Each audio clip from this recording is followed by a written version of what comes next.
today with the lead system developer for Fate Core, the Dresden Files, and most recently the Paranet Papers, Leonard Balsera. Thanks, Leonard, for Hello. coming to talk with us today. Oh yeah, thanks for having me. I appreciate it. So we're going to talk mostly about Paranet today, though we might go into a bit on Fate Core, where that seems like it might intersect. Okay. You also work at Steven Jackson Games, and you've worked Steve Jackson Games. Yeah, yeah. Steve Jackson Games, sorry, Yeah. and you have a pretty impressive portfolio outside of that with other places like Gumshoe and other systems. But we're going to focus mostly on your Evil Hat today. Cool. Uh, Looking at it though, I did hear that you have a pretty interesting story with how you got into Evil Hat originally back in 2002. Yeah, I was originally a fairly obnoxious fan on their they had a Yahoo group. You know, Fred and Rob put out the first version of Fate as a free hack of Stephen O'Sullivan's Fudge, and they had it up on various places on the internet, and they had a Yahoo group in support of it, and I was a fan on there, and I fell in love with it. Actually, it kind of got me back into. I had been out of the hobby for a couple of years, and it sort of got me back into it. And I started posting a lot of stuff on the mailing list, and then sort of did that obnoxious thing of like answering rules questions and this, that, and the other, like ahead of when Fred and Rob could respond. And that eventually led to me having more conversations with Fred, sort of over AOL Instant Messenger. I don't know if anyone remembers that program. It was a chat program, and eventually they asked me to sort of put my money where my mouth was on that and start writing stuff. And that was basically how it started. I got noticed, I guess you could say, right? Yeah, you got noticed we're basically doing a lot of community service in the Fate groups, and there still are Yahoo groups for the Fate system to this day.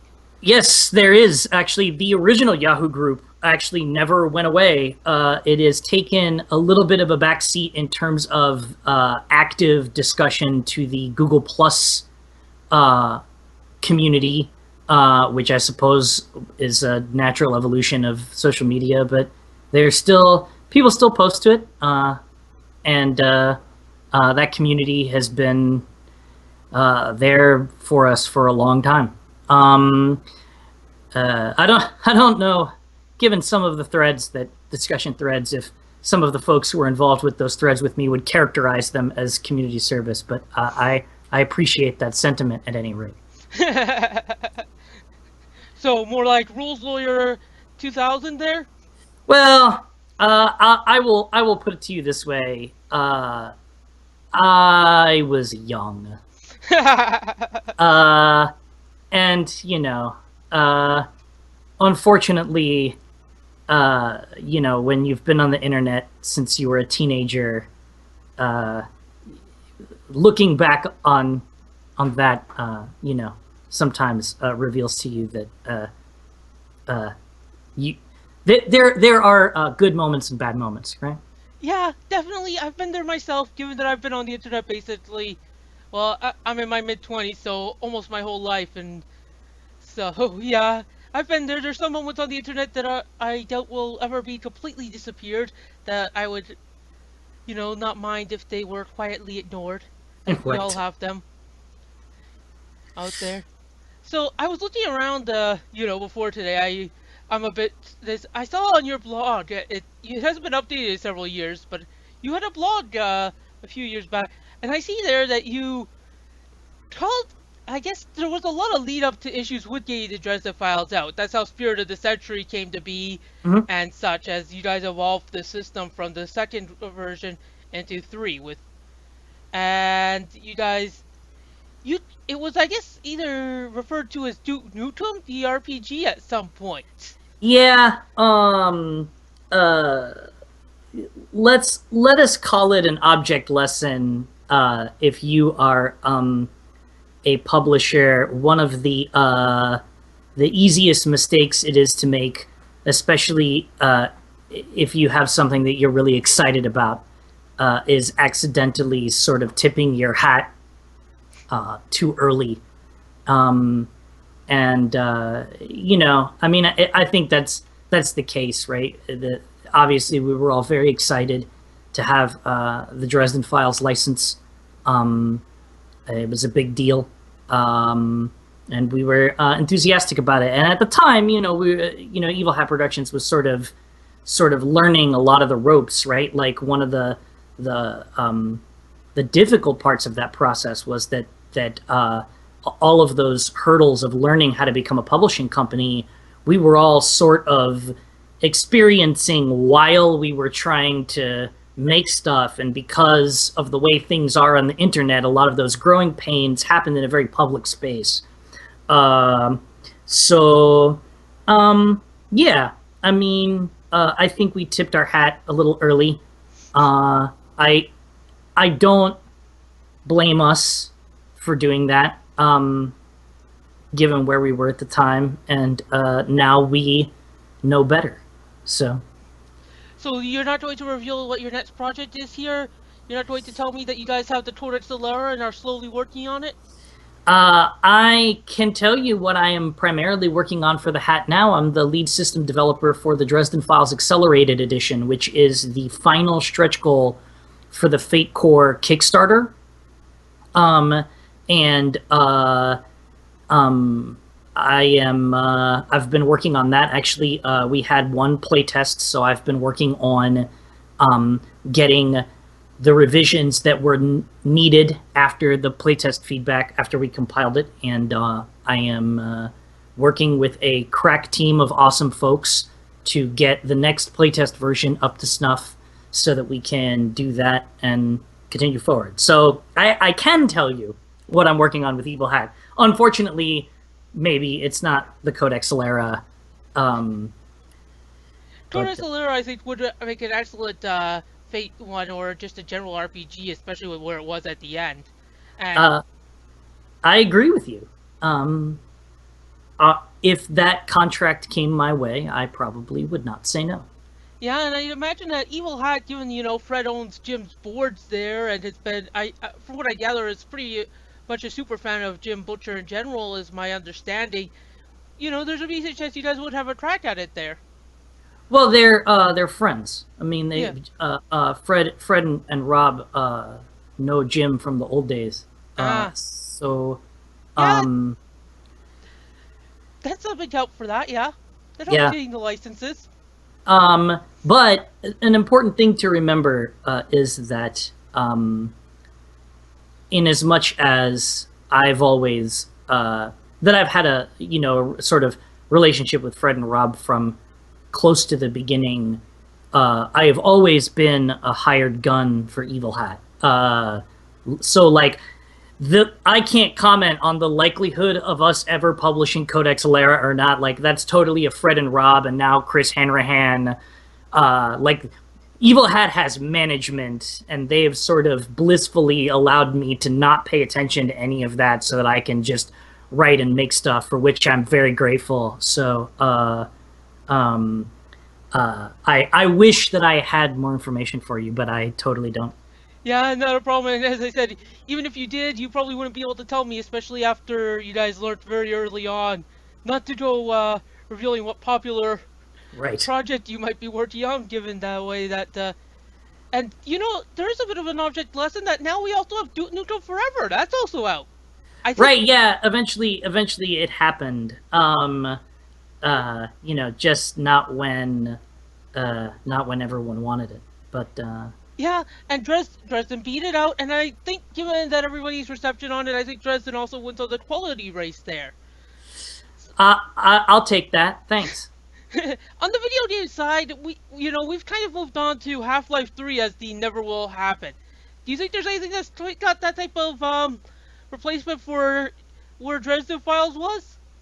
In the industry, no. I mean, I don't think that any.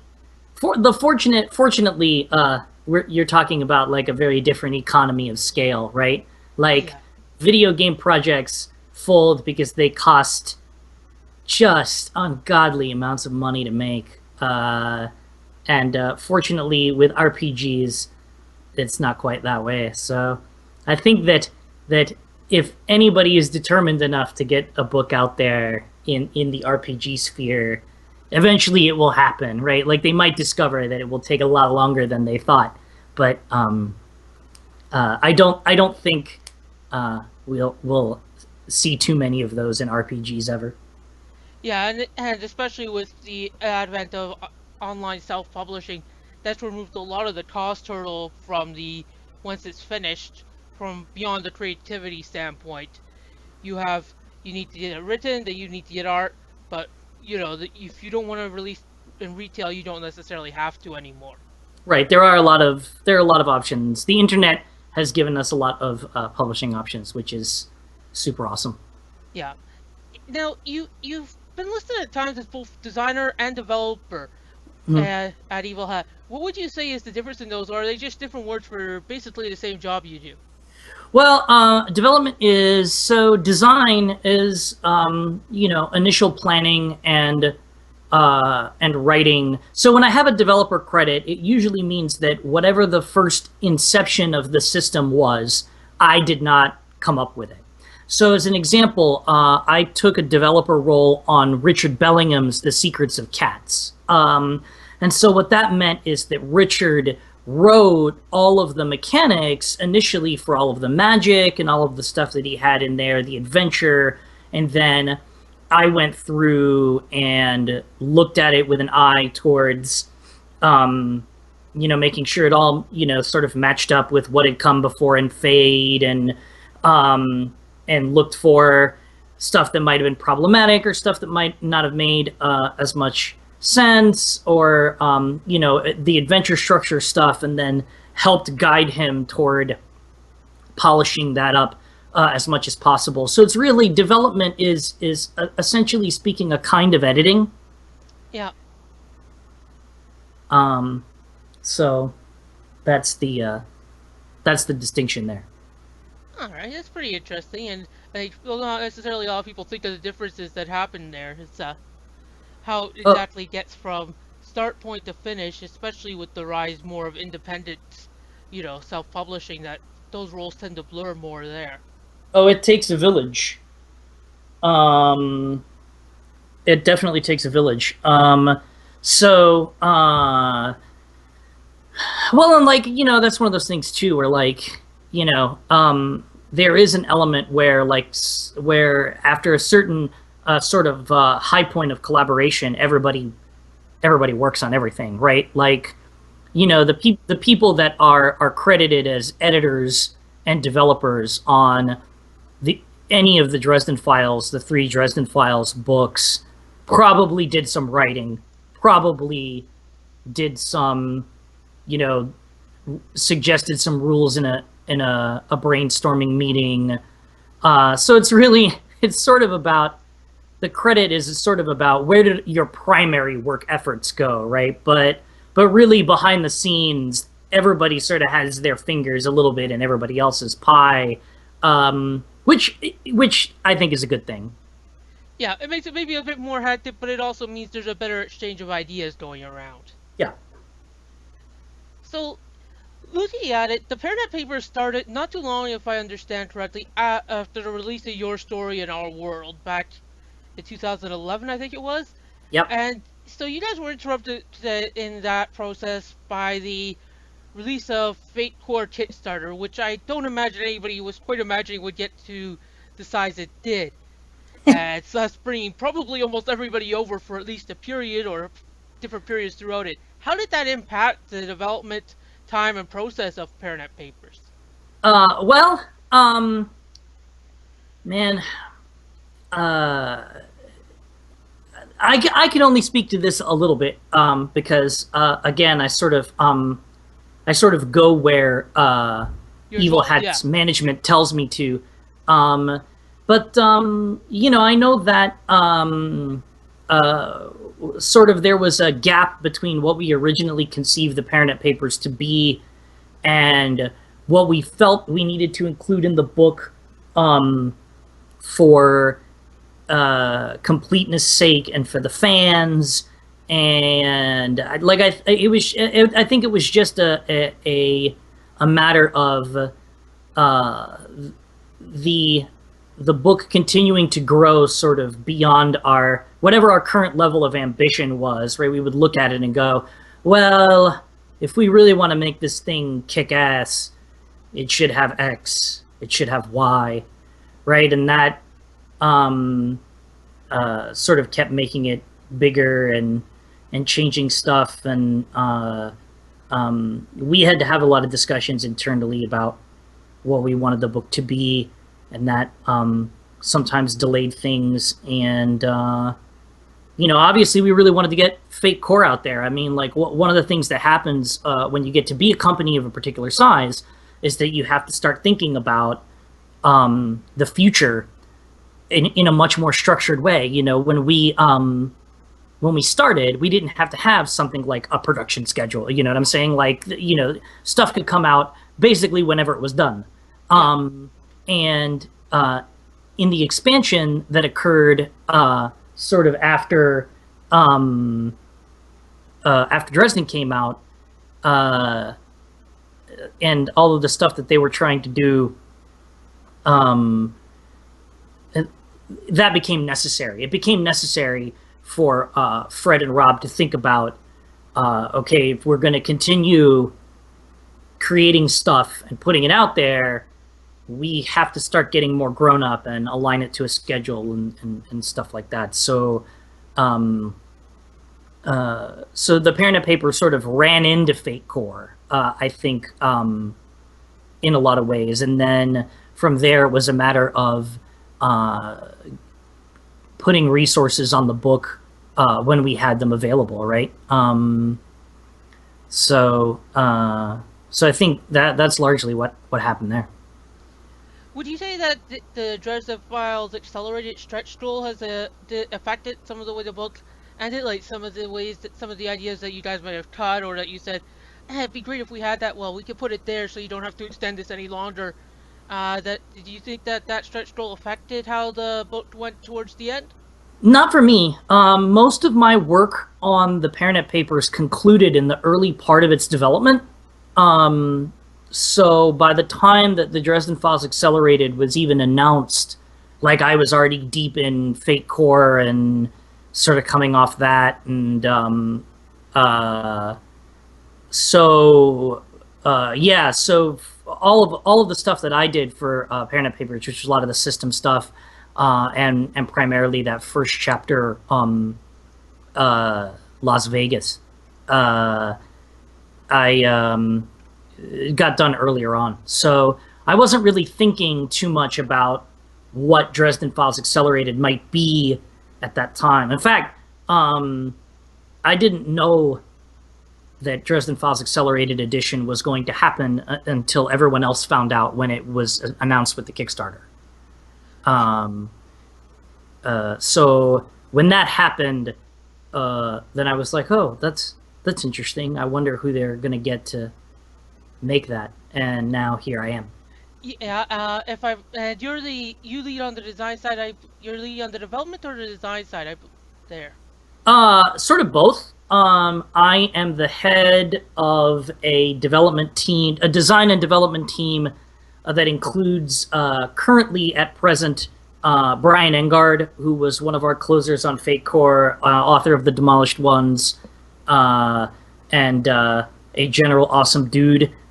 Saved our butts on Parent Papers, that one did, and the inestimable Clark Valentine, who was one of our closers on the original game, and also and the lead designer of Fate Accelerated, right? Yeah. So those two are my team, and it's sort of passing back and forth. It's like design and development sort of happening in the same cycle, where basically whoever is not writing a particular thing is helping that person with the development of that thing, and vice versa. So we're all in sort of a big brainstormy sludge of design and development. And then we have other consultants uh, in the form of Pamela Shaw Alexander, who is one of our lead writers, and Jim Butcher, super fan, and Brain Trust, and then Priscilla Spencer, who has been invaluable to us for a long time, and being sort of Jim when Jim's not around. So that's sort of the team as it exists, and my job is basically to wrangle the process. I guess you could call me the project manager, the Yeah, project director, something like that. interesting. So, and you hadn't worked on Fate Accelerator previously. You worked on Fate Core, and somebody else led Accelerated, if I understand correctly. Is it Right, odd Clark. working with it? Odd? No, I mean Clark Valentine was the designer, and he's on my team. So when I don't know what I'm doing, I just ask him, and he tells me. But yeah, I worked on Core, and then he took sort of the foundation of Core, and then went in that beautiful streamlined direction that he went in with it, and um, I think it's phenomenal. It's a bit odd to see Dresden Files, which is, I think, from what I've seen, the rules heaviest version of Fate, to be taken into to be merged with the rules lightest version of Fate with Accelerated. How is that merge working on the whole? Well, I'll let you know after the second playtest is done. Um, to give a more detailed answer, that's very much on purpose, because one of the things that I felt, and a lot of the other folks in the hat, in the Evil Head, that's what we call the Evil Head is what we call Fred and Rob, Chris Hanrahan, Carrie Harris, our marketing director, Sean Nittner, our company wide project manager. Um, they form sort of the Evil Head, right? They're like a Voltron of awesome, that make sure that the company does not go belly up. We agreed that one of the audiences that we failed to reach with the original game was folks who weren't gamers but were fans of gyms and maybe interested in gaming, but like never had the opportunity to get into it, or for one reason or another, maybe because they're a younger fan, or just never had the opportunity, or who just sort of tend to like games, like Fiasco and Primetime Adventures, sort of stuff that lives in like the more explicitly fiction forward design space, and like that was sort of the audience that the original game serves the least well, right? Like it's these two gigantic, intimidating tomes, right, with all of these rules and bits and stuff in it, and like you can call it story focused to a degree, but there's definitely a lot there to sort through, and so I wanted a game, and the Evil Head wanted a game, I think, that served that audience, that missed audience, a little bit better. And so when they announced it, I was like, oh, of course, right? Like clearly the object of this game is to hit that audience. So I'm very happy to have gotten the opportunity. I tell people not everybody gets the opportunity in life for resurrection. So that's a little bit what it feels like. It gives me the opportunity to sort of go back and look at it again and say, well, knowing what I know now about design, 5 years down the road from when Dresden was published, 6, 7 years from when we started developing it, um, what do I know now, right? That I didn't know then. So Yeah, and I imagine that maybe part of that was why, from the Evil Head perspective, why they didn't consider updating releasing a Paranet update to the Fate Core rules, because that was one thing. Is that, are you guys relatively satisfied with how the fans have done updates there? yeah, I mean, I think the Dresden Files, like by no means am I trashing on the earlier game. I mean, um I still love the original game. I'm proud of it. I think that it definitely does what it does well. I wouldn't change it for the world. Um, and I think that it's important, and I think that it will be important going forward, um, to talk about both Dresden Files Accelerated and the original game uh, in tandem, right? Like I don't think that Evil Hat necessarily plans to abandon one or for the other, or suggest that like Yeah, uh, one is defunct, or old, right? yeah. Uh, They serve different audiences, kind of like Fate Core and Fate Accelerated do. right. So one allows for a lot more customization, whereas the other is much more. While Fate in general is focused on the story of fiction, Fate Accelerated takes that to the logical extreme in many cases. Yeah. I mean, Well, there's free form if you want to go to the really logical. I should say, maybe not extreme, to a logical conclusion, I guess. right. Well, it's interesting. There's always this.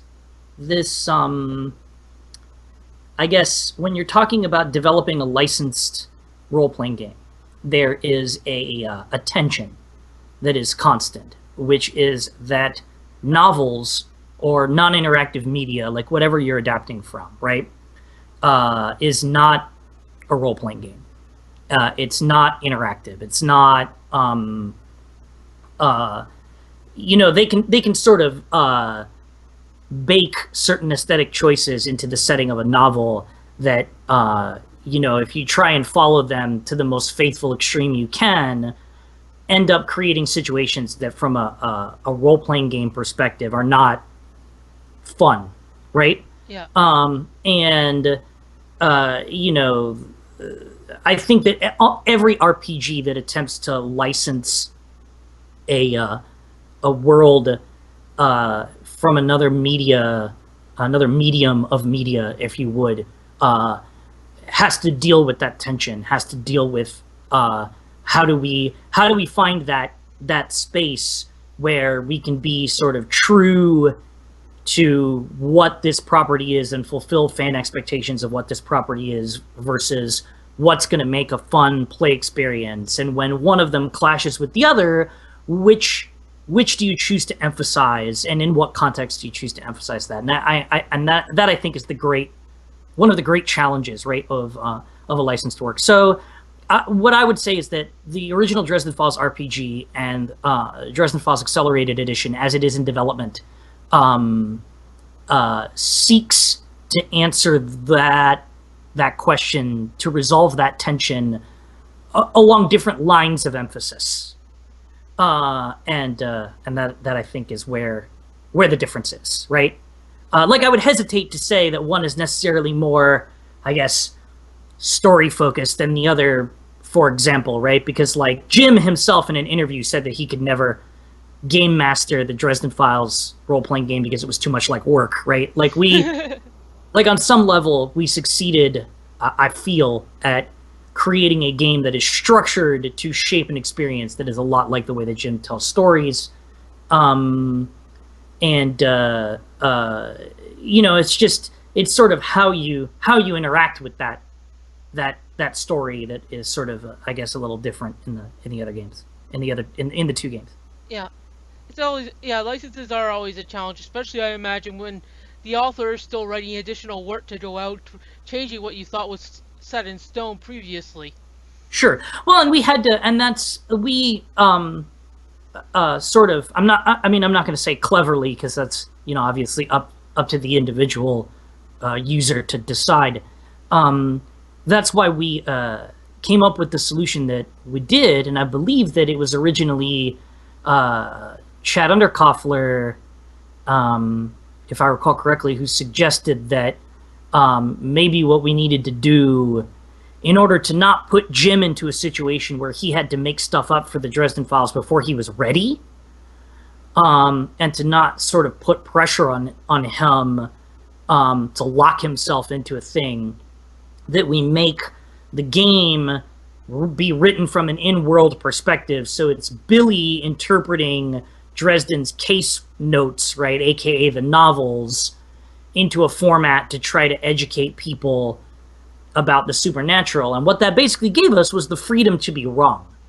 And it meant that we could present sort of one perspective on the universe that's very heavily informed by Harry's knowledge level and Harry's biases, um, and still have it be true to the Dresden Files in an authentic way, but also not restrict Jim.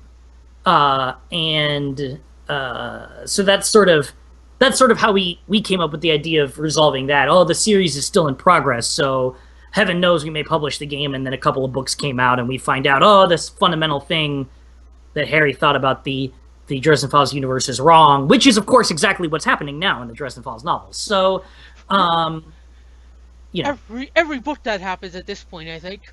yeah, One part that actually that was one thing that, especially with you guys, that comes up somewhat with where you guys chose to stop updating on the Paranet papers. You post changes slash even hands.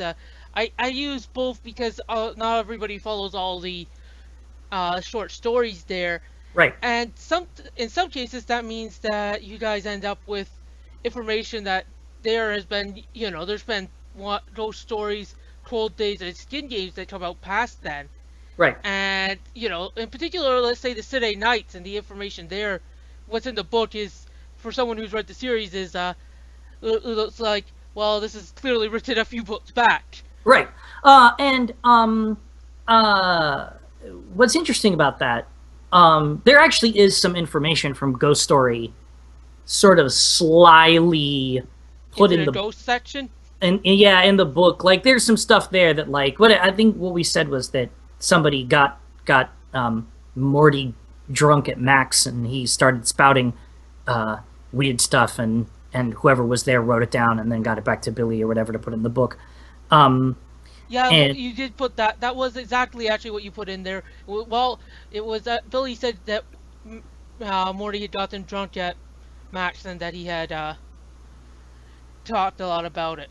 yeah, so there's some stuff in there that was sort of like, we snuck some stuff from Ghost Story in there. But sort of, so what's interesting about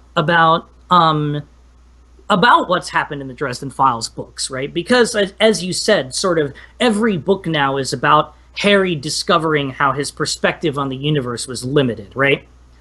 So there comes a point, and it's one of the things that we hope that Dresden Files Accelerated Edition will help resolve to some degree, is that there comes a point where everything that Harry is encountering in the Dresden Files is what our game, the first game, would call a plot device, right? And because of that, it makes it sort of difficult to figure out how to continue forward in the same vein that we did with, updating the who's who and the whatever, right? Like, I'm not sure how people would respond to a source book that was literally like, everything in this book is a plot device, sorry. I've seen some complaints on the forums that there's too many plot devices in Paranet papers. Right, well, right, and that happens because, like who's gonna sit for a statting out a minus 100 refresh monster? Only the very nerdy. Right, like, I mean, could we do that? Yeah, but, like, obviously we felt that incorporating the narrative material and giving GMs sort of a more headache-free way of going about incorporating that was the better option.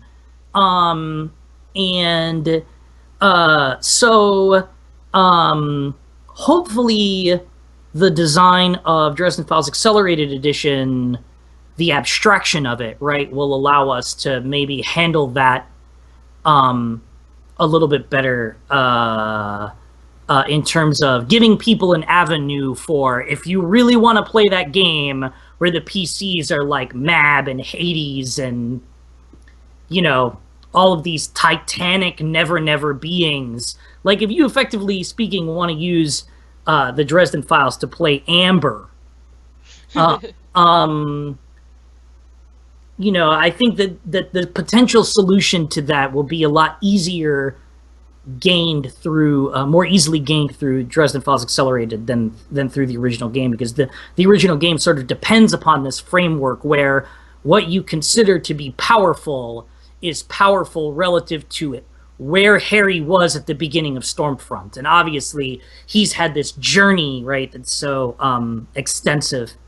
Yeah, uh there's a question: how long is it till Harry is a plot device? well, So I think he's won now. um after Skin Games. After I would argue that after spoiler alert, now you have to have, like, what is it the internet requires for podcast? I know it's like a screen and a half for spoilers. What does that translate to in audio? Do we have to sit here for like a minute and a half? Um, Probably. after the events in Ghost Story, right? Ghost Story Yeah, leading into Cold Days. I think Harry has got enough stuff going on that he is what our what the original RPG would qualify as a plot device. And Jim knew this, by the way. I mean, he sent us emails that was like, "I'm sorry, my next novel is going to break your game," and we were like, no way. And then the book came out, and we were like, well, crap. as Harry's wandering around in ghost form, learning all this stuff, Uh, and then interacting with Uriel. Since we're right. at the full spoiler, So I think at this point, Ghost Story, we're at what, 6 years past when it came out or Yeah. something.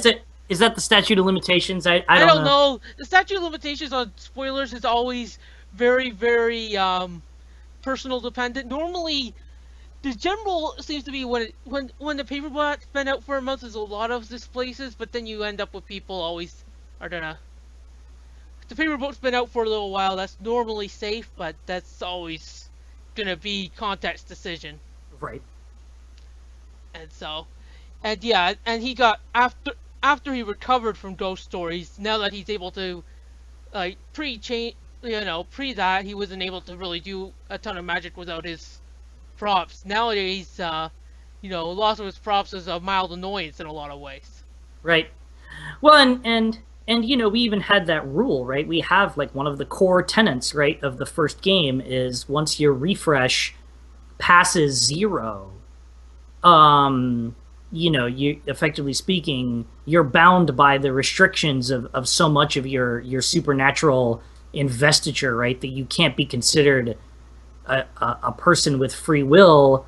And from the perspective of the first game, like, it's easy to see why it's easy to see why Billy and to some extent Harry would believe that, right? And, like, when he makes his transition, when he becomes the Winter Knight, basically in changes, Jim broke all our rules. Like, he basically, the player cheated.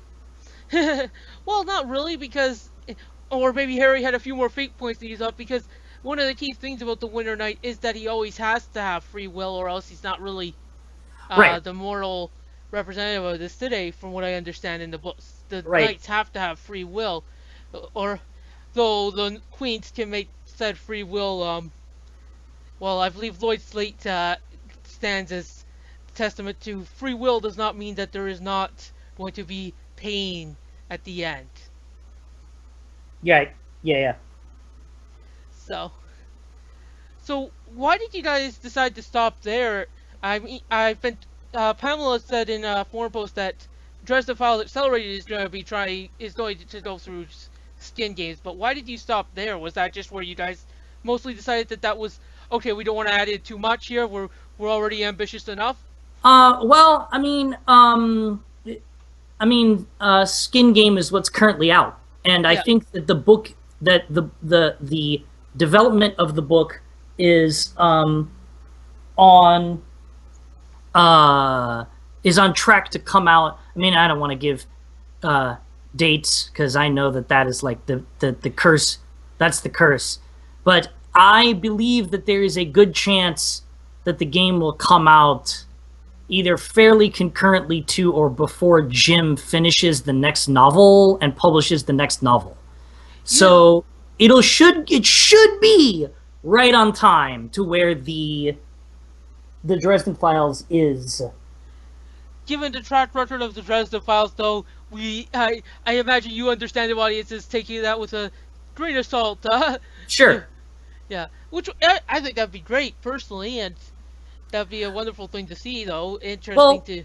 fortunately, we have personnel to make things happen on time that we didn't have before. I mean, bringing Sean Nittner on as the project manager for Evil Hat was hands down one of the very best moves we could have. I mean, dude, the Fate Core Kickstarter, with the exception of Dresden Files Accelerated, right, which was the last stretch goal and thus sort of like the one that didn't have a timeline promised, right? But Yeah, like all it's of been. the all of the releases for Fate Core Kickstarter, in terms of like what's actually associated with Fate Core, all came out pretty much on time. Yeah, as a backer, I can attest to that. Basically everything's been ding, ding, ding, right on time. And the Fate Worlds of Adventure, the monthly Patreon sendouts that are paid for each month by people, are always on time as far as I've seen. And I think that's a wonderful idea to be releasing new worlds and ideas out there and have people, they can dive in a little bit with a pay what you want model along with the Fate Core. And a lot of the backers obviously are willing to continue to support it Yep. on a monthly basis, on a per product basis, more so than because that also deals with a lot of the worries that people have with Patreon is that you're not getting there's no solid product. It's just you're paying each month. Well, in this case, you're paying by the product that gets released. It just happens that product is on a monthly is it about a 4 month production schedule for it from when it gets put into or Yeah, so. that sounds about right. So, so it's just that those are getting put out each month.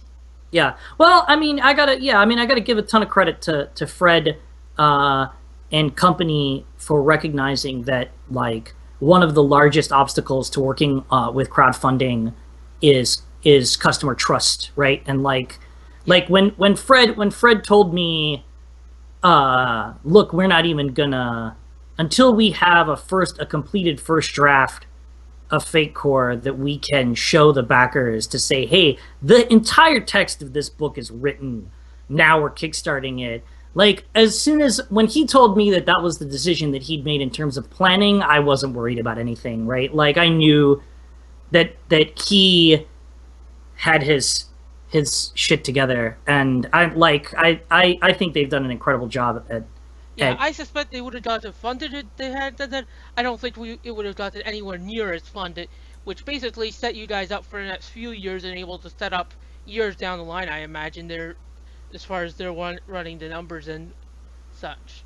that. You're probably right. That's above Yeah, my that's head. about that. Yeah.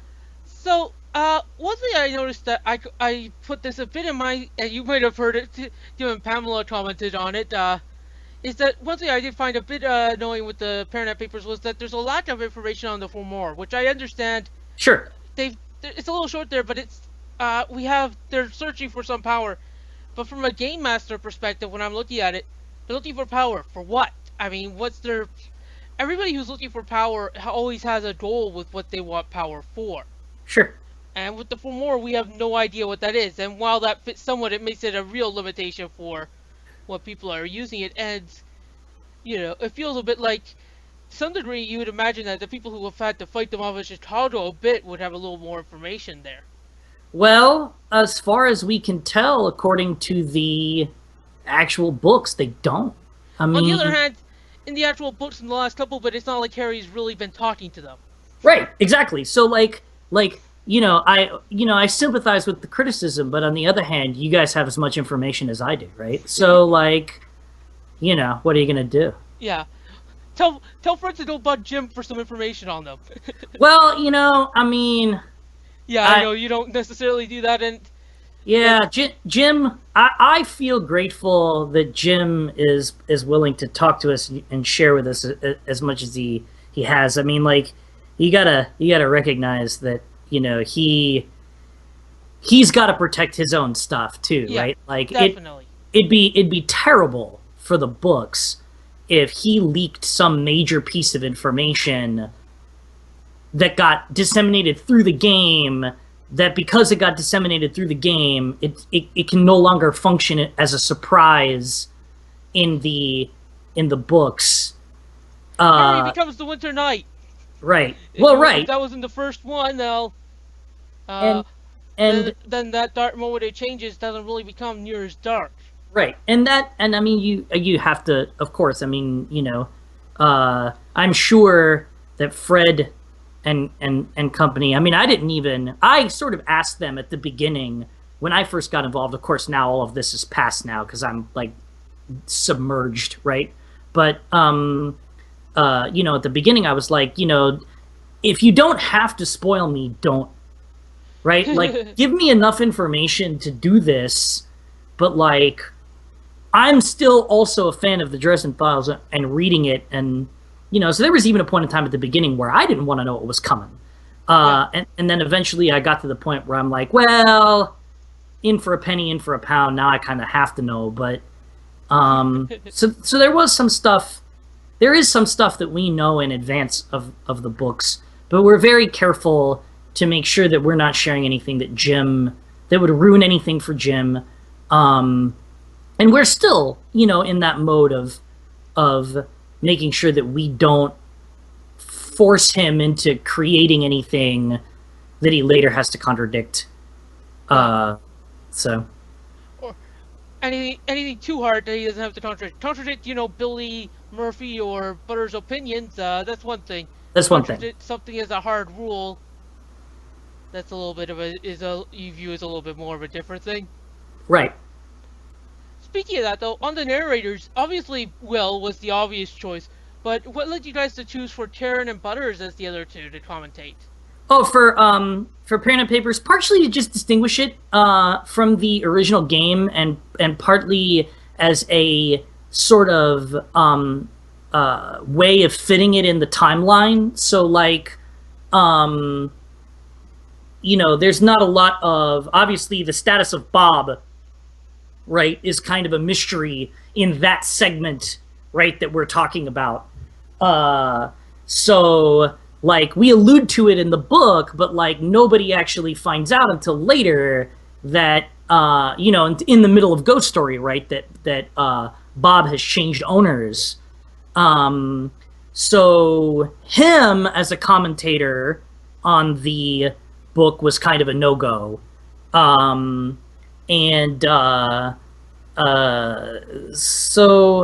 having Murphy there, for me, it was about getting a really different perspective in there. A lot of people have commented, like, one of the biggest pieces of feedback that we got on the book is that even though it's a role-playing game rulebook and it's tome-like in its immensity, having the marginalia and having the different voices commenting is part of what makes it relatable and readable, and so we wanted to take the opportunity to add a different point of view, and there's some plausibility, like story stuff there too, because like if we're talking about evaluating a bunch of different files from the Parent Papers, like the exciting thing about the Parent Papers is that half the book was not stuff that we needed to sort of take directly from the books, right? It was our first opportunity to take the foundation of what Jim had written and sort of expand it outward into all of these places that he told us he was never going to go. Because of that,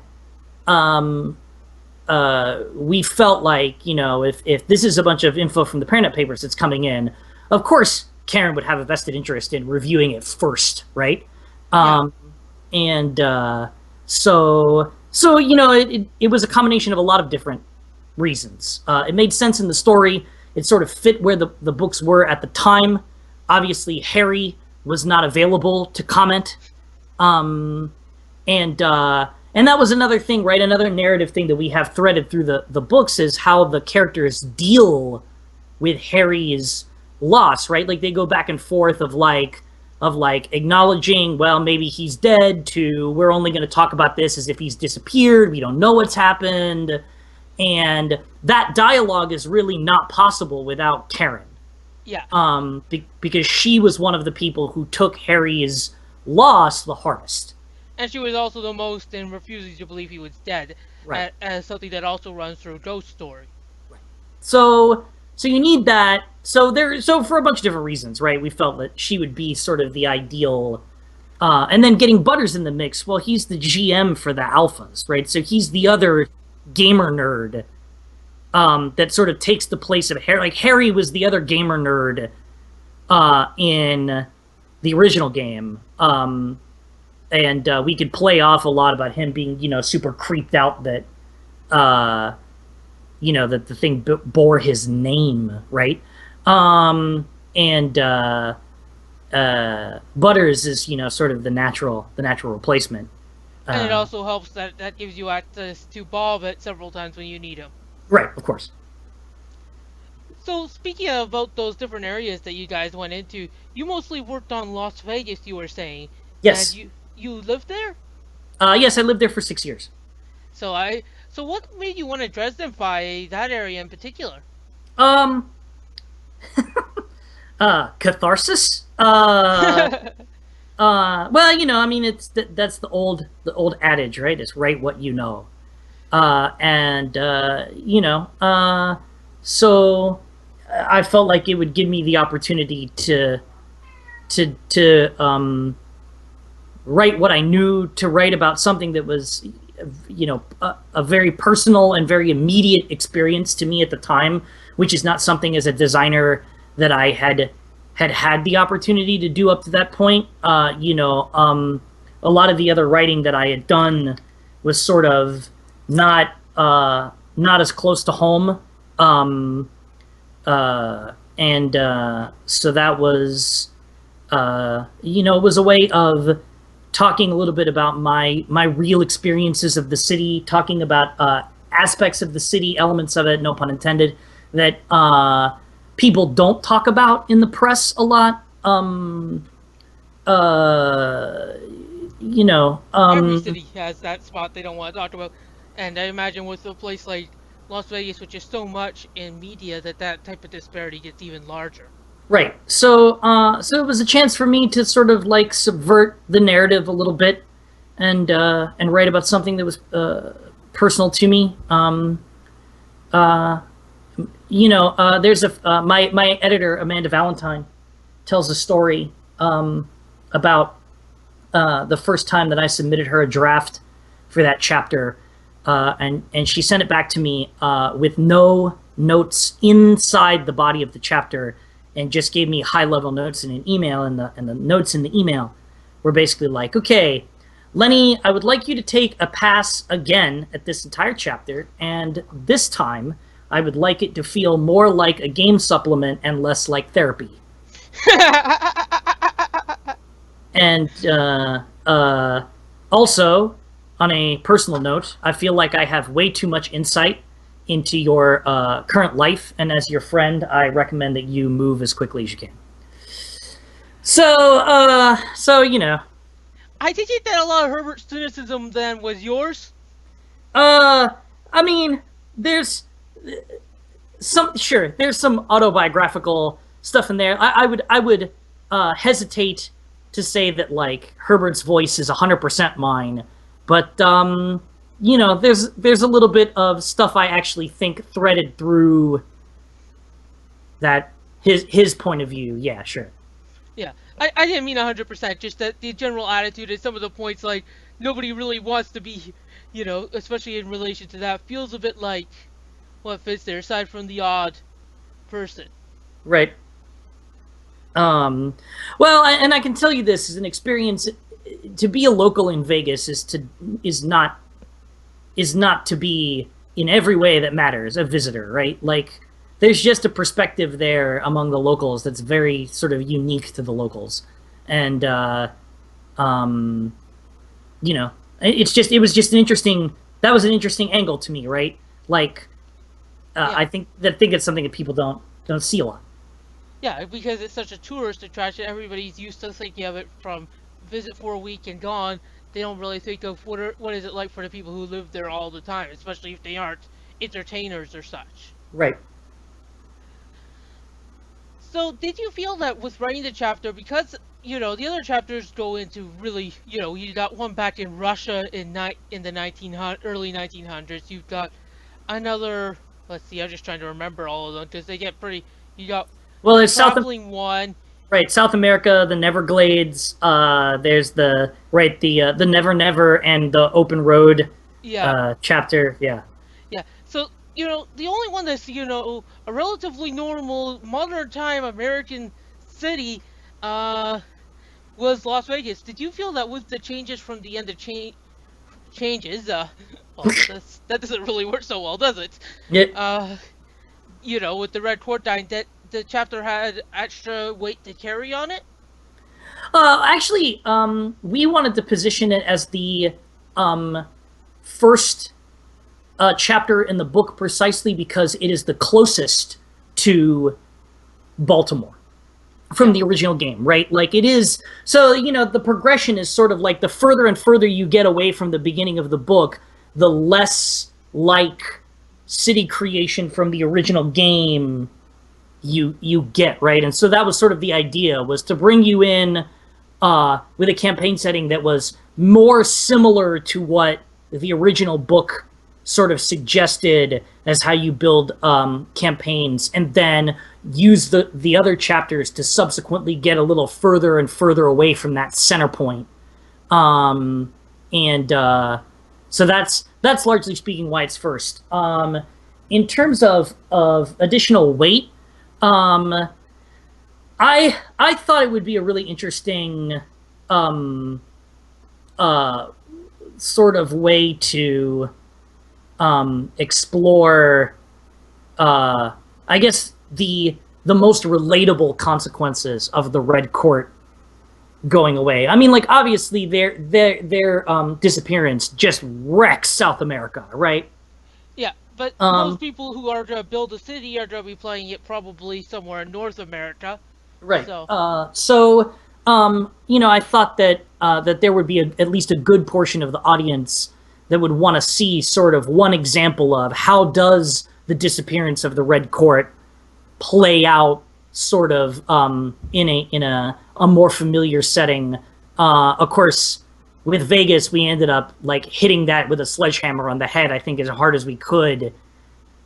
Like maybe we could have been a little bit more subtle about it, but I like the results. So yeah, to some degree, with putting the get in charge and everything, yeah, to some degree, there's actually a little bit, I think, of parallels to Chicago, almost pre-Harry, with Bianca being one of the top right, dogs in the area there. yeah, It happened then, you could see some similar situations happen there.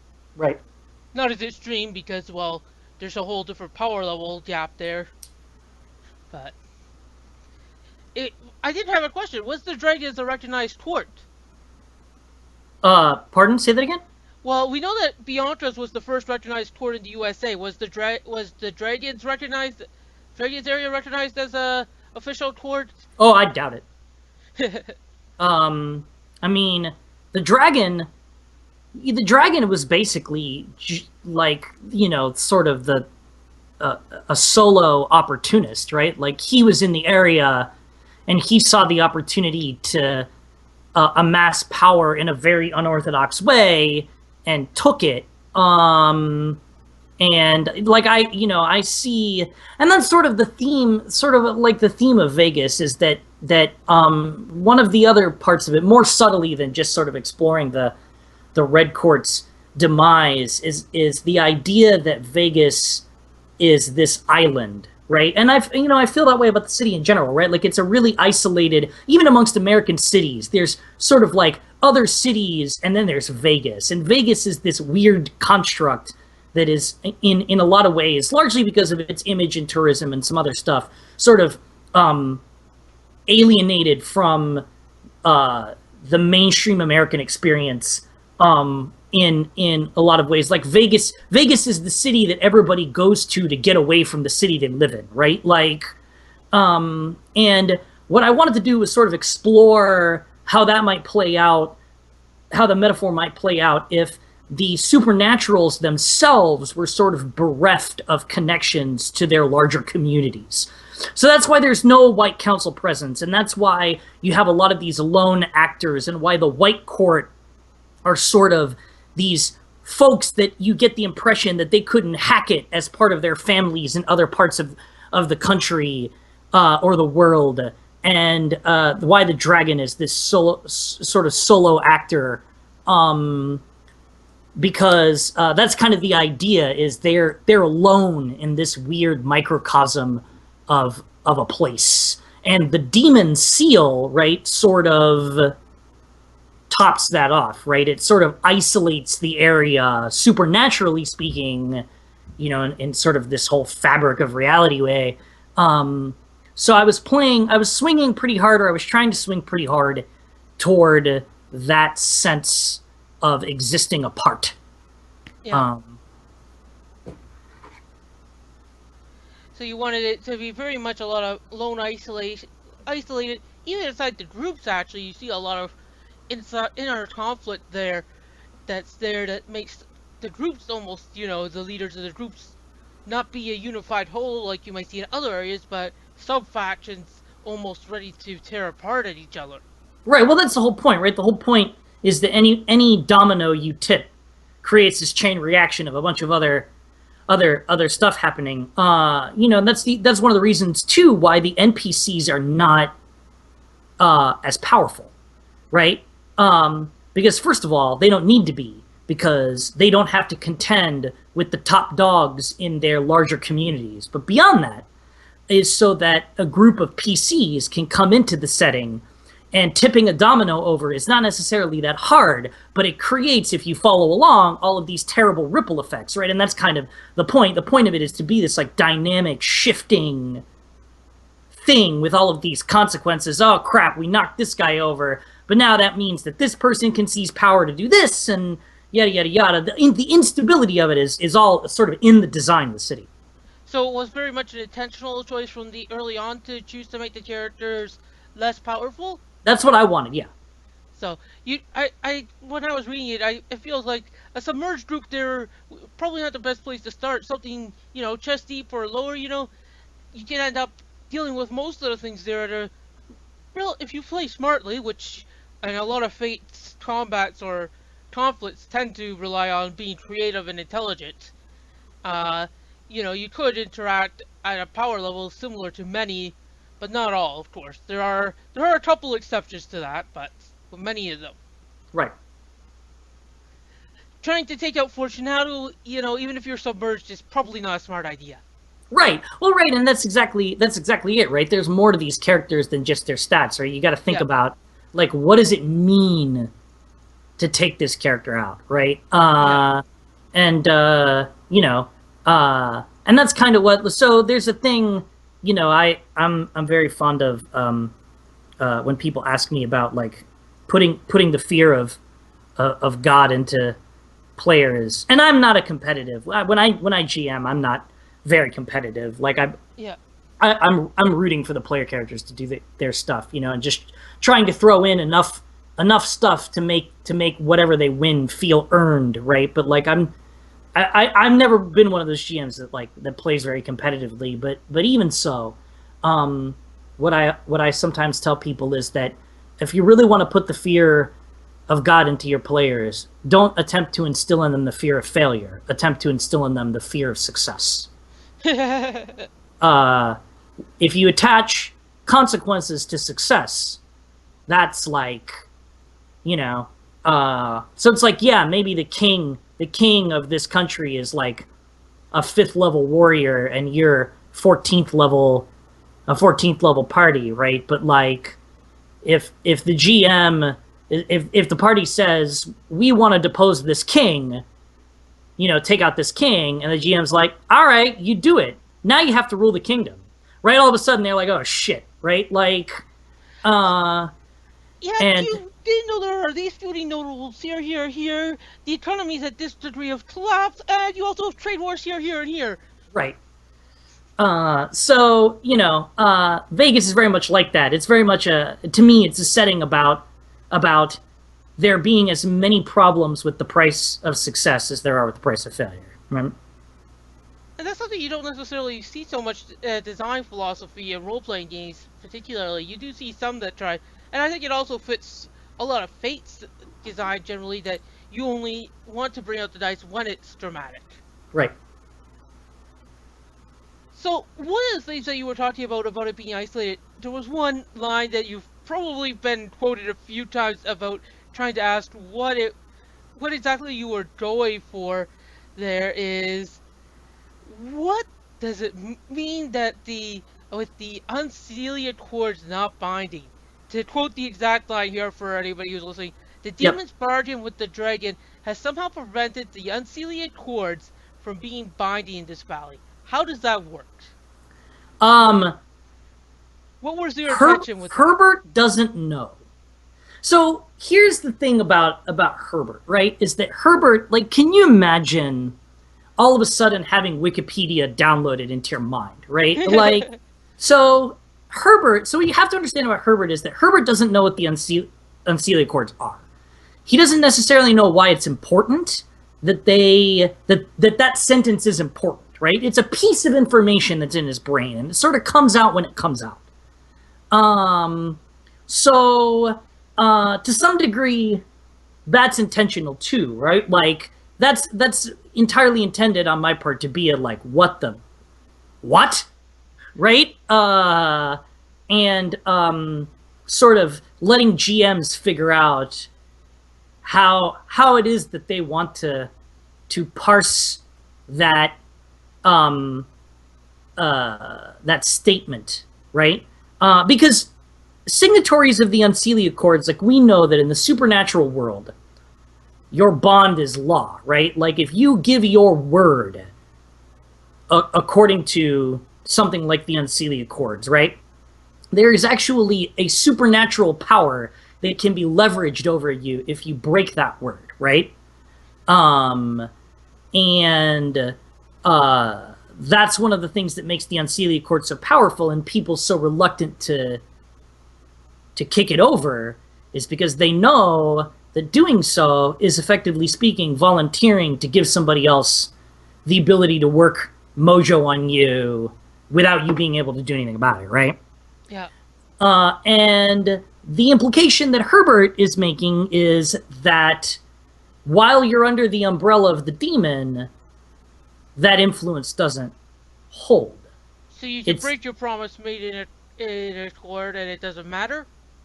well, it matters on the level of somebody is probably still going to try and avenge that breakage, but they don't get the advantage of the supernatural power to do so, Ah, right? so you only have to deal with the ice lady sent by a very angry Mab instead of, having your powers working against you as well. Maybe. Like I said, there's no game information, sort of on purpose, but if you Yeah. want to know where what inspired that choice is that it's the supernatural equivalent of the cliche. What happens in Vegas stays in Vegas. So it's basically a supernatural, the supernatural equivalent of that, right? Yeah. Like if there's anyone anywhere in the world somebody could go to escape a hold that has been put on them in the supernatural world, maybe Vegas is it. Maybe that's why people go there. Who knows? I mean, it could just as easily be true that a lot of the stuff in the chapter is complete bullshit. Like that's one of the things they keep coming back to is that I am not saying one way or the other how much of what Herbert says is true. Yeah. Because my reading, I got the feeling that he got something I imagine from the dragon, presumably from the demon, and so what meaning would the demon have? Well, the demon's probably got a vested interest in somebody else coming to make a bargain with him. Right. Maybe. So, one thing in the chapter I also noticed is that compared to the others, it says potential player characters against suggested player characters. Now, you guys say that because in the book it says that I wouldn't suggest that because these are all these broken people. What Sure. led to that change happening? Was it just them looking at the characters and saying, a lot of people won't want to play these guys. It's sort of like, um, I suppose you could call that uh, my own sort of editorial commentary on what I had made, right? Sort of that's following forward from sort of Amanda's that story about her note to me, where I'm like, I had when I was in the middle of the chapter, when I was in the middle of making it and talking to the other people who helped me with it, Sean Nittner, who helped me a lot with the brainstorming a lot of it and pitching ideas to me and sort of giving me some perspective on it. And later the reviewers, Garrett Jones, Pamela Shaw, all the fantastic people that reviewed it and sort of asked me questions about it. Chad Underkoffler was definitely one of those who had some feedback in that mix. Definitely the thought I had no way of knowing if anyone was gonna find that content appealing, right? I thought that it was really interesting and gameable, and it fits my tastes in gaming in a lot of ways. But I was really uncertain when I was making it as to whether or not anyone was going to sit for this, right? Because it's a horribly depressing kind of a place. Everything is wrong. There's not a lot of hope, And and I just didn't know if that was going to be something that appealed to the readership. So I sort of thought about the idea of putting it potential player characters and hanging a lampshade on it, so that if someone was reading that chapter going, why would I want to set a game in this miserable place? I as the creator was not unaware of that, of the potential consequences of that choice, right? on the other hand, my tastes agree with that. I loved that chapter. It was my favorite. I think that and the Russian one from in a lot of ways were my favorite too. Oh There. man, Russia was great. That's Clark. The primary contributor to that was Clark Valentine, and he I think knocked it right out of the park. It was a great read. Every time I saw a new draft of it, I was like, oh man, this is great stuff. So Yeah. It's not that the others were bad, it's just that those two for me really knocked it out of the park. And I do like very much choice and consequences. It's the reason why, as I said earlier to you, that, the idea of a game focusing on that, not just a video game, but a tabletop game, and my own campaigns tend to run on that. What happens, there are consequences from it any way it goes. right, Things, the world reacts to what's going on. Everybody has their own plans and agendas. yeah, Now there was also a list of campaign ideas there for people in short note form to help yes. get them. I guess help introduce. I think there was more there than there was in other areas of the book. I guess that was also hopes to help counter some of the negativity or that you were worried about there. Right, yeah. That was actually a concrete suggestion given to me by Amanda.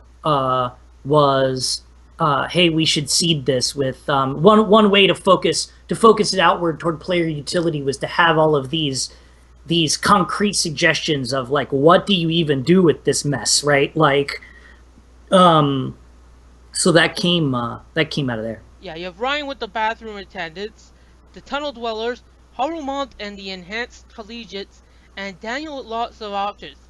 So those Yep. came from that. Did, did you ever have an idea? Did you ever write down a little bit more notes on or a long form of where you thought they could go as campaigns? Oh no. That's your job, right?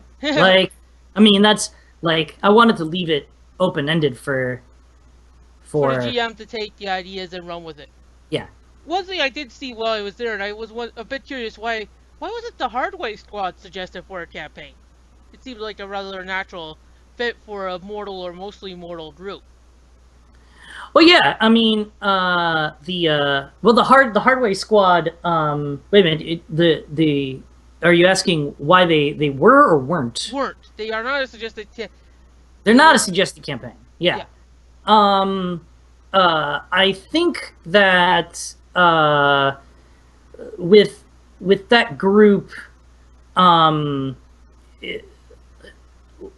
I wanted to focus. I think the campaign sort of works best when it focuses on um, like mavericks, right? Like the thing about the cops is that it's sort of like exchanging one form of order for another, right? They're also the potentially speaking the most difficult group of people to play because they are all mortals, right? And purely so, right? They're the sort of the only group of people. I mean, I think it even says in the chapter, like, if you find these people, I mean, I know that it says it more directly with Patricia Ruiz Borges, but it says it with them too, of like, these people are about to get in over their heads and soon, right? So they're sort of positioned, at least from Herbert's point of view, as folks who will be in need of your help. And I think at the time I felt like that wouldn't I didn't know if that would be a fun process to go through, right? Because the environment's already as oppressive as it is. Yeah, playing the group at the very bottom of the power level and trying to push like, up and barely knowing anything. And Yeah. yeah, Herbert does exactly say at the end of that paragraph, I think things will not end well for them. Right. Uh you know. Um And you got but I and mean the I kid, I mean I could certainly see a campaign if you wanted to sort of run like sort of a, the Hellboy, right? Like the BPRD or the BRPD, whatever that organization is in Hellboy, where like secretly there's a department in the police force where everybody is a little bit enhanced. Like I think something like that could be potentially a viable thing, uh, but I think for Vegas, the thing that I thought would be most fun is either a group of outsiders or a group of lone operators just coming in and messing everything up, right? yeah, interacting with the factions, whereas the hardware squad is much more break down the doors and try and fix something without necessarily interacting all the way. Though over time they could develop into that, but that's not so much where you were wanting to go. You were wanting to dive right into the faction Yeah, warfare, basically, that was yeah, going on there. Well, not warfare, Cold War, I guess. right. Cold War on the verge of becoming a hot war. Yeah. So in the mechanics section, there were some. The thaumaturgy section got a big rewrite in a lot of ways there. A lot of Yeah, clarifications and then a whole alternate quick play system, basically, with cheer saving thaumaturgy. yeah. Am I pronouncing that right? I'm never sure. Thaumaturgy. Yeah, yeah, Okay. So, what was that something that you guys really thought that you needed to fix there? yeah. In a nutshell, I mean, like, I mean, a lot of certainly the area of the game where feedback is the most mixed is thaumaturgy, right? Yeah. And you know, uh, I listen to what people say about the game. So there you go. Uh, Yeah. cheer saving thaumaturgy was something that I definitely wanted to throw in there as a an option because I know that there are a lot of groups. I mean, it basically mimics the way that a lot of groups said that they played, right? Like I talk to people on the road at conventions, and people are God bless them, very honest, and are like, yeah, thaumaturgy. Like honestly, when it comes up in the game, we kind of We try to ignore all the math that you set up there so that we can just move on. right. And I'm like, well, if that's a thing that a portion of the audience wants to do, then I feel it incumbent upon myself to provide them a means to do that maybe has a little bit more structural complexity, structural consistency, X, Y, and Z.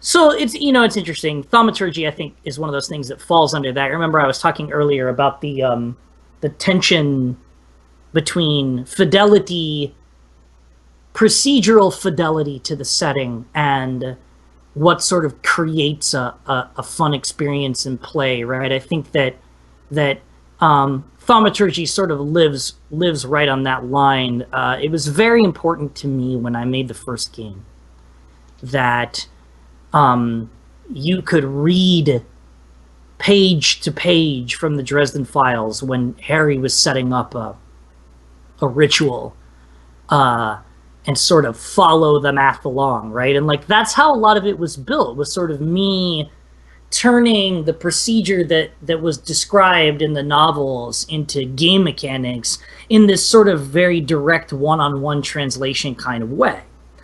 And I know that there are some people who really, really dig that. And I know that there are some people who go, well, this might be accurate to the setting, but holy crap, it takes a lot of time and I don't want to deal with it. And, to each their own. But that certainly is an example of where that tension lives, right? Of like, you could make the argument that maybe in paying attention to that fidelity to the setting as much as we did, we might have overstepped that in that regard. I think that's probably a valid criticism. But I've also met people who really like the system for its complexity and all of its weird, twisty stuff. So, I mean... Yeah, the Dresden Files RPG there does exist in a bit of a weird spot where it's got that very much depth that points at also a system that is at its heart very much centered around more of a freeform-ish, I should say, very-ish story-forward system. Yeah. And on Fate in general, how would you try and introduce that to people who are more used to the traditional Dungeon Master player setup for cooperative stuff to do the cooperative storytelling that Fate uses? How would I introduce them to it? I mean, I would just do it. I mean, there's no, like, I don't think that there's a training wheels sort of version of that, right? I think that, like, if that's something that you're into when you play the game and you see that action, either you're going to go, man, this is not what I'm used to, but this is pressing a lot of buttons I really like, or you're going to have that experience and go, God, what am I doing? But I would just, if it's me, I just throw them right in the deep end of it, like, because I think that the game, plays strongly as it stands, right? Yeah. So, with some of the mechanics there, one thing I noticed is that you tossed in a bit there to allow wizards to cast things outside of their specialization areas in evocation. Wizards already get 3 base, and they can take further, I believe it is, with refinement. Yeah. Why did you want to add that, especially given wizards are arguably the most, actually I don't think it's really arguably, short of plot device all characters, the most flexible characters in the game? Well, I mean, because there's evidence of that happening in the books and stories. There's a particular incident where Harry does earth magic, which is not his forte. He does say that he keeps his feet in it, though, and keeps his toes in it, and does practice it on occasion. Right. Well, I'm assuming that all wizards are that way, right? Like, you don't, like, I definitely, I could not imagine, if you're going to call yourself a wizard of the White Council, a wizard that's so specialized that they literally have absolutely no command over a particular element. And, like, before in the books when Harry, but that's one of those points, right, where Harry's like, earth magic, I don't mess with earth magic. But then we have a story where he messes with earth magic, right? So it's one of those, like, if you go by the earlier reference, the information we had at the time, not acting outside of those chosen elements, right, are that's off limits. And then now we have an example in the fiction of that not being off limits. It's just considerably harder for whatever reason, and so that's sort of what we tried to do. But that's what I mean, right? It's like if it shows up in the books, Yeah. by the philosophy of that game, there's sort of an obligation that I felt to try and include it. On that hand, though, that that situation, I assume that you're referring to the one in Changes where he uses Earth magic to to pull down Uh, a bunch of vampire. it's Well, in one of no, it's in one of the short stories. I ah, believe I believe he had actually picked up Earth as an element by the time you get to Changes. It's in that one short story. It's whatever one, which is the one that takes place in the shopping mall. oh Uh, God, I can never remember the name. he It's the one he with the cre- vampires. he creates a gravity well Yeah, in the. I know what short story you're talking of. I just can't remember the name. There's a black. They're having a role play. It's my the birthday It's my. month. Is it my birthday? It's my birthday too. Yeah, Yeah, yeah, yeah, it's my birthday too. Yes, yeah, one of the mocking of Harry's poor birthdays, I believe it is. yeah. So that was the uh, that was the example. Yeah, and so that was the one that you were wanting to try. It does seem like that might work a bit more. Just my feeling there is that almost like it's almost a thaumaturgic spell in cases set up Well, at more evocation speed with the difficulty there. that's exactly what it is. Like in actuality, the difference. So evocation and thaumaturgy, according to Jin's system of the universe, like magic is magic. The Yeah. fact that wizards understand it as evocation versus thaumaturgy doesn't have anything to do with magic. It has to do with how wizards need to understand it because the mortal mind has limitations. So when you have somebody who doesn't have those limitations, like say the archive, she can do really complicated stuff at the speed of evocation, and we saw that in the scene on the aquarium and all that in Small Favor, right? So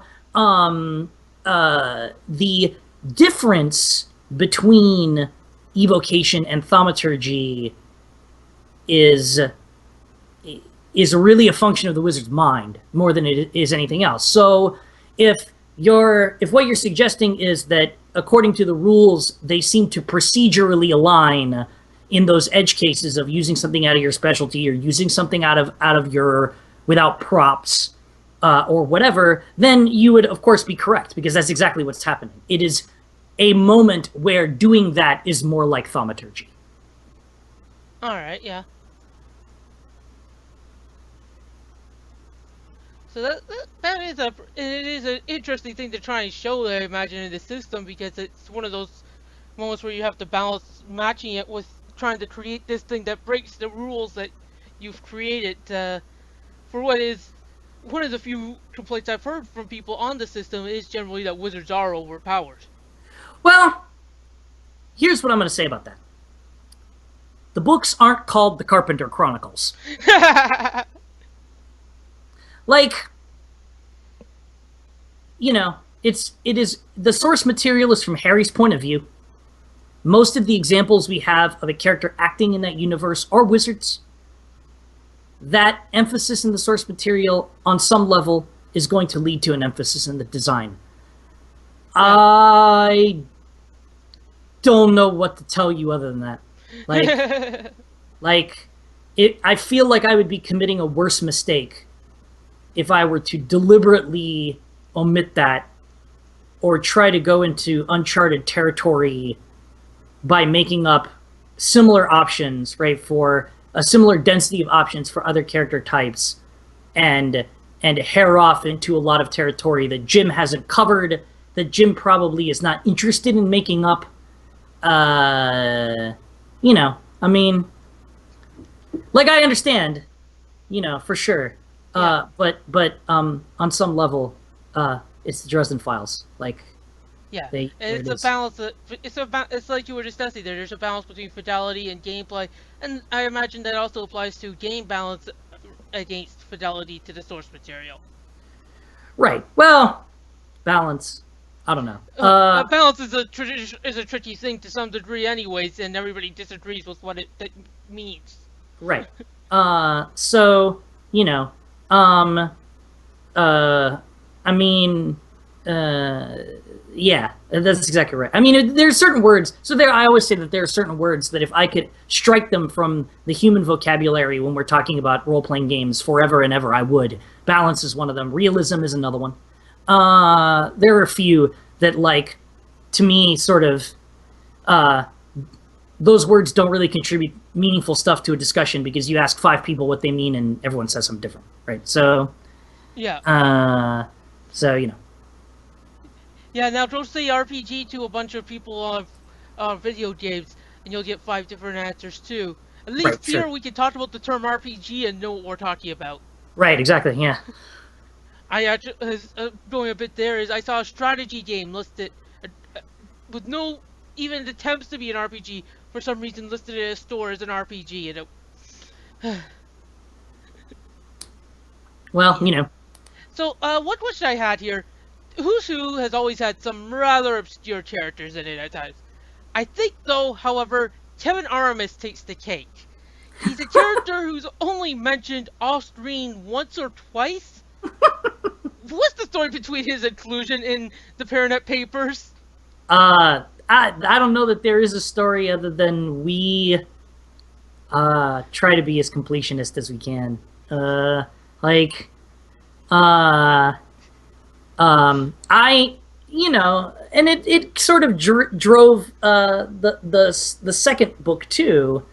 Our world, like, I don't know, Yeah, man. We were like, man, what's gonna happen if we don't include this? Like, if there's anything that I think you can't say about the Dresden Files RPG is that it does not make a God's honest attempt to be the most complete reference for the series that it can be given its constraints, right? So there you go. yeah, yeah. You definitely do try and match what this the story is there and what the world is. So I wanted to ask you, did you put Landon into Fate Core, or did somebody else put him in for I you? did. Yeah, that was all me. Sure. And where does he come? And what is his backstory there? Landon is uh my alias when I was originally on the Yahoo group. The fan group was Landon Darkwood. Uh, so that's where that comes from. So people who were paying who've been following the game for about 10 years probably were smiling when they saw that too. Or they were like, Oh wait a God, minute, what's it that doing? wait a What's minute, it that's doing here? Leonard Balsera is that asshole? Yeah. So, well, they might not put that quite together. Well, they will Now, if they listen to this, right? Yeah. So it's been outed. I think it's been outed in a couple of other venues too. yeah. So, I don't really think that I have too much more to ask. Unless you Cool. really want me to start pulling out individual questions I had from my review that I forgot to put down. Well, Been we've going already for about gone. almost an hour, Yeah, it's over like an an hour hour and and a a half. half. Yeah, over an hour and a half. So I Thank hope. you for taking the time. Yeah, not a problem. I hope that uh any of that was useful. Like, I consider it. I find it mystifying that people will listen to me talk at length about this. So I feel I feel grateful that I even have the opportunity to do that. So It's very interesting to discuss it for me as somebody who's interested in role-playing games and has been for years to hear someone who spends a lot of their time creating that stuff and how they go about it and what mhm. types of things they consider on it. Yeah, So thank you for having us. And the Dresden Files Paranet Papers is currently in pre-order for another week or two, I believe, until yeah, it's released. yeah. It's sometime in June. It's getting officially released in full print form, and you can currently pre-order it on their website. And you can check out our review. It's linked in the story above. And And you can get the PDF yeah, right you now. get the PDF right now when you pre-order it. You get that Well, right away. I And if think you it's buy it, also I think the PDF's also available for individual sale. Yes, it is. Right, that is correct as well. I think it's listed as part as a pre-order still on the site. Oh Weirdly yeah. enough, so it's like the soft launch is how I compared it. I believe in my review right Yep. now before all the stuff gets out there.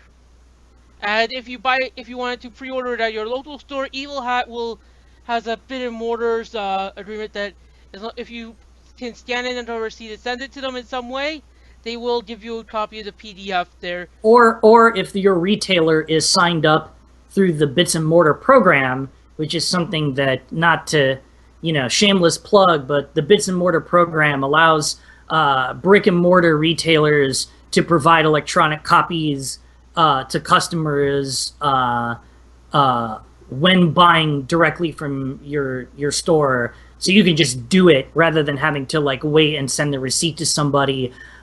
So if you are a retailer and you're listening to this and you want that capability and you don't have it, please look that up because Bits and Mortar is fantastic. All right, and on that note, thank you for joining us, Leonard, and everybody have a good day. Thanks for having me.